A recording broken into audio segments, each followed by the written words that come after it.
Level Zero Extraction is a brand new horror-based PvPVE extraction game, kind of shooter. It does have shooting elements, but it takes the extraction concept, dials the concept into a more horror-focused experience, and it's currently in beta. I got to play the beta, and I'm here to show you footage and talk about my experience, what I think of the game, so on and so forth. Let's dive right into it. The thing that really drew me in to Level Zero Extraction right from the beginning is the dark and moody atmosphere. As you can see, at its core, this is a horror game, and it immediately reminded me of something like The Thing, the John Carpenter classic with Kurt Russell, one of my favorite movies of all time, or something like the original Alien movie, or even True Detective Season 4. It's very just dark and moody and dramatic, and specifically this setting, this first map, at least for this game, is in this snowy, I think it's they're in the South Pole, I think is the setting for this one. So you're in this lab, the science lab, and the base concept is that things have gone wrong at this lab, and you're a mercenary, you've been dispersed to try to collect data from it, and you have to get in here and survive. But unlike other extraction shooters, because we all know everybody's developing an extraction shooter right now, this is a horror game. You know, it's not an Escape from Tarkov clone by any means. A lot of the time you're going to be using melee weapons, especially when you first start out, and there's tons of darkness, tons of shadow. I wouldn't really call it a tactical game at all. I don't even know if I would call it a shooter. It's more like a straight up, horror experience. And as you're seeing right now, as you see the combat, you're not really a soldier, even though you're a mercenary. It's tough to survive in this world, like in many extraction shooters or horror games. And really the light is your greatest weapon and tool and key to survival in this game. Part of the game is constantly running around and trying to flip on light switches which have limited amounts of power, staying in that area, collecting what you need before the light goes out, and then rushing to the next area, flipping the lights on. And you do get glow sticks, for example, which we're going to get into to create your own light if need be. There's random events, and interestingly enough, the monsters in this game are not just PvE controlled. There are player controlled monsters, kind of like the old Left 4 Dead games, or something like, dare I say, Dead by Daylight, which I think this game is going to appeal to that audience, that Dead by Daylight audience, but again, in a different context. This is more of an extraction game, and again, I don't want to say shooter, but kind of, but there is PvP as well, which you just saw me get cut down by an enemy player right there. So in addition to the setting, which I think is great, this whole map, this first initial map, and there are more maps coming. We're going to get into their roadmap later. This is made by a studio called Dog Howl. This is their first game, actually. In addition to the atmosphere, which just feels great, the level design does feel good and clever and varied. One good thing that stood out to me immediately is getting in and out of games is very quick. Matchmaking worked quick. It didn't take too long to gear up. Some extraction games like Tarkov, your downtime in between raids and in matchmaking can be anywhere between 5 and 10 minutes. This is nowhere like that. This is much more accessible. The inventory system and the itemization is much more obvious and accessible than something like an Escape from Tarkov. So even if you're a brand new player and you've never played an extraction game before, I think this is much more digestible. The items make more sense. And, actually getting into and out of the game, at least into, we're going to get into that second part there and getting out of, it's just more intuitive, and it doesn't take a long time, so it doesn't really require as much patience as Tarkov does to even just start the match. One thing that I didn't get to really experience in Level Zero Extraction on my end, but I did witness it on the others, is the game has proximity chat, and you can play as a solo player or in a squad of 3. There is matchmaking if you're a solo player, but you want to be match-made with other players, which I think is a very good thing. The one thing I will say is that playing as a solo player seemed very, very, very difficult. Not only are you going to run into squads of other players who might decide to kill you, but you're also alone against the monsters. And obviously a squad of 3 is probably going to have a better chance of survival than a solo player. And I generally like to play games solo, unless I have real life friends who I know who are playing a given game. I don't really love teaming up with randoms, but I guess that is what it is, I guess. But the balance is certainly in favor of those squads of 3 as opposed to solo players.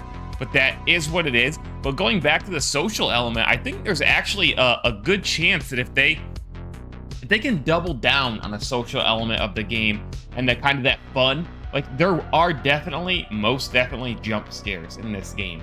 The monsters can do certain things and really make you jump, whether it be scream, whether it be being chased by these automated turrets that have nothing to do with the monsters. But I'm just saying, the lights randomly go out, and this could be the monsters doing. They can shut off the lights, and all of a sudden you get this oh god feeling, or there's just random events. Sometimes all the power in the whole station will go out, and you'll be forced to try to pull out like a glow stick or whatever to try to keep yourself alive, or to even see anything to move, period. But again, I think if they really play up that proximity chat aspect of the game, I think you could really get some great content creation out of this game, that kind of scaring each other and diving in, you know, play up that atmosphere and those social elements a little bit. Maybe if they add, you know, emotes between the players. I normally hate emotes in most games, I'm not gonna lie, but I can see stuff like that really being popular in this game. Going back to accessibility, you'll see you have 4 safe slots in your inventory in this game. I think this is a really good idea. It makes the game not as punishing to progress in as opposed to many other extraction games, because as long as you get in and you pick up 4 items, even if you die and achieve nothing else, you don't kill any players, you don't kill any monsters, you don't extract, you've got a few items that you can sell, and that moves you forward with the vendors. It opens new items to buy, and at least as the game is balanced right now, in general, my currency was moving forward and I was gaining, even though I wasn't really extracting or finding a lot of success in fighting the monsters or other players. I was at least getting out, or when I was dying, I at least had 4 valuable items in my safe slots, and I was at least progressing in some way. So even though it's a horror game, fighting is certainly not easy with melee or a gun. The monsters are very tough to kill. Like I said, if you're solo, you're going to die a lot against other squads too. But at least you could progress in that way. It doesn't feel...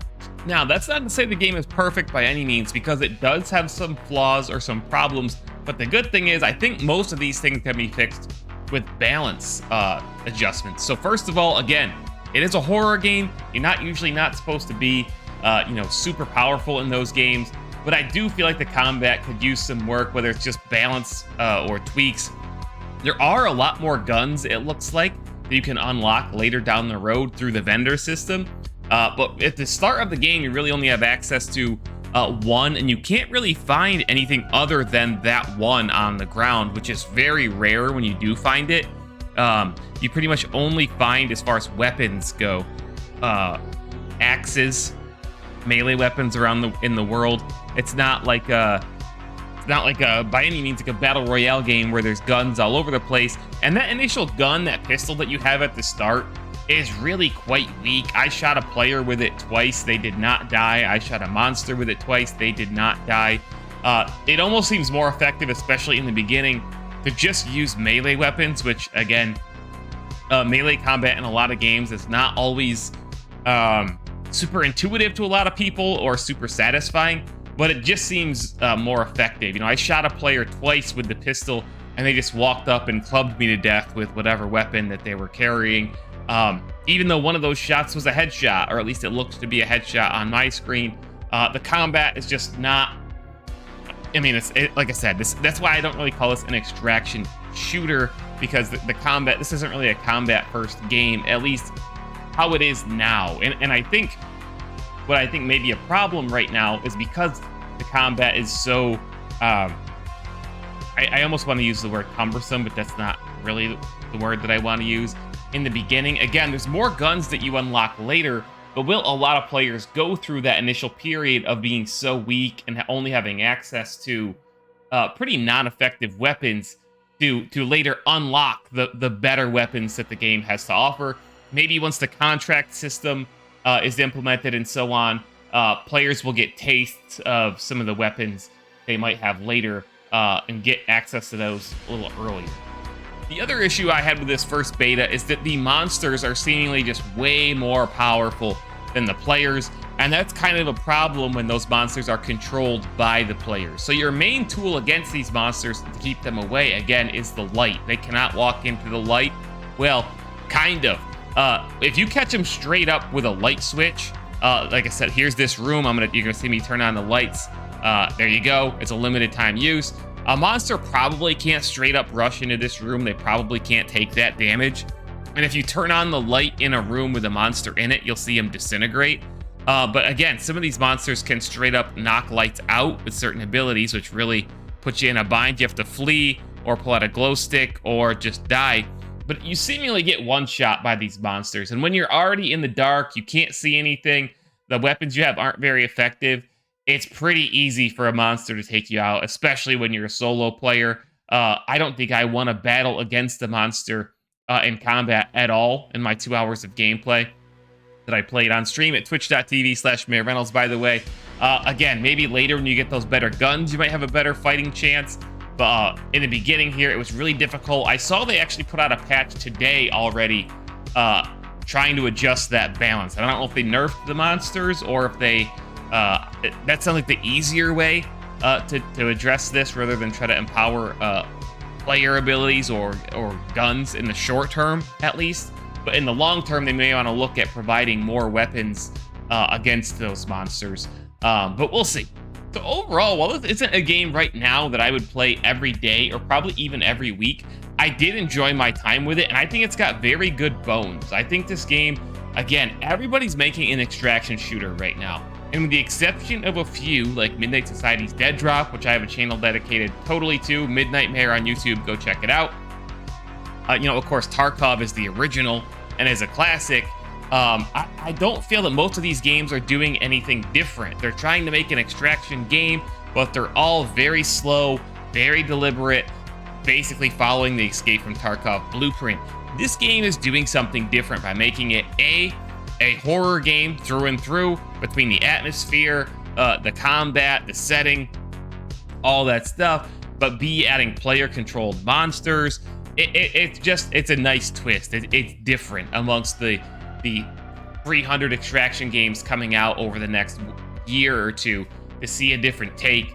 And again, I think not just extraction shooter fans will this appeal to, and not just horror fans, but fans of those other kind of social horror games, like the Dead by Daylight. There's even bits and pieces of Among Us there because of the PvP element. Do you trust the players that you run into in the wild? Do you not? Do you betray them and take their stuff before they betray you? Those kinds of things. Even little bits and pieces of Lethal Company I felt like I saw in here. Going in, trying to get some stuff and get out. The random mines on the floor that can blow you up, and kind of funny amongst horrific stuff. It's well thought out. It's well designed. It just needs a few tweaks, and with a little bit of luck, I think this game can appeal to quite a few people, and it does have some potential. So check it out. Level 0 Extraction, the beta, is ongoing right now, and they've already got a roadmap. You're seeing that roadmap on screen right now. This is the 2024 roadmap, and they put this right in the game in the beta, which was smart. There's all sorts of stuff on here, and if they actually deliver on this, again, I think the future of this game can be bright. There's new maps on here. There is new points of interest. I think they can expand these maps over time if they wanted to as well. There's the contract system. There's the crafting system. There's alien customization. There's endgame AI bosses, and so on and so forth. They've got everything very well thought out here, and they're communicating it in a very clear and confident way. So that's it for this video, guys. If you played Level 0 Extraction, or if you just watched this gameplay footage here, let me know what you think of it. Let me know if you're interested, and whether you have a horror background or an extraction background, or both. And make sure you subscribe to the channel for more videos like this. Make sure you join us on our other YouTube channel, Midnightmare, where we cover Dead Drop and Midnight Society exclusively. Check out my Patreon, where you can support my next live-action Dead Drop short film, and we'll see you in the next video. Thanks for watching. As always, I appreciate every single one of you who watches the content, likes, follow me everywhere. I really appreciate you guys. Thank you. Have a good day. Sounds like I'm cashing you out at a store. See ya.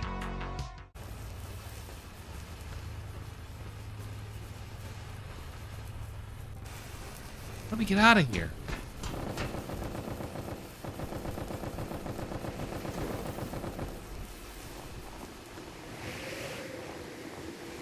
Where am I, bro?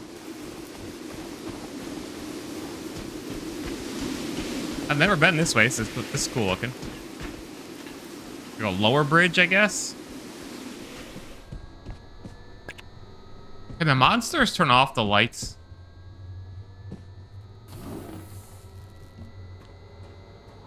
They shouldn't be able to go into the lights.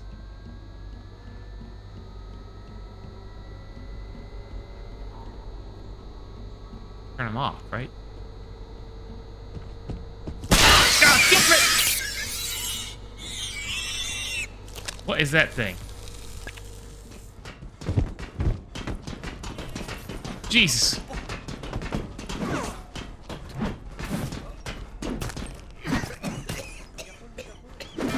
How come? What am I hitting? The top?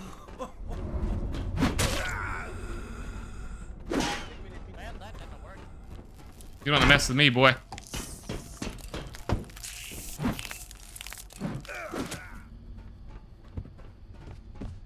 Can I use this? Are you fucking kidding me? Elevator not working?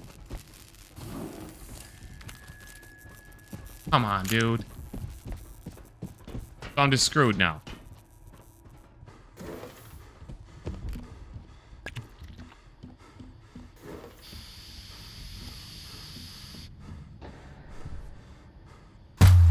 Dude, see, look at this horse shit. This video is sponsored by HumbleBundle.com, one of the best gaming stores on the internet. You can get games, software, all sorts of digital tools on this website at discounts, some of which are in bundles. So, you know, you buy it, the more you buy, the less you pay kind of thing. If you use my link down in the description, not only will you get great games at great prices, but you'll also support my channel and content in the process. So check out Humble Bundle, and thanks for sponsoring us, guys.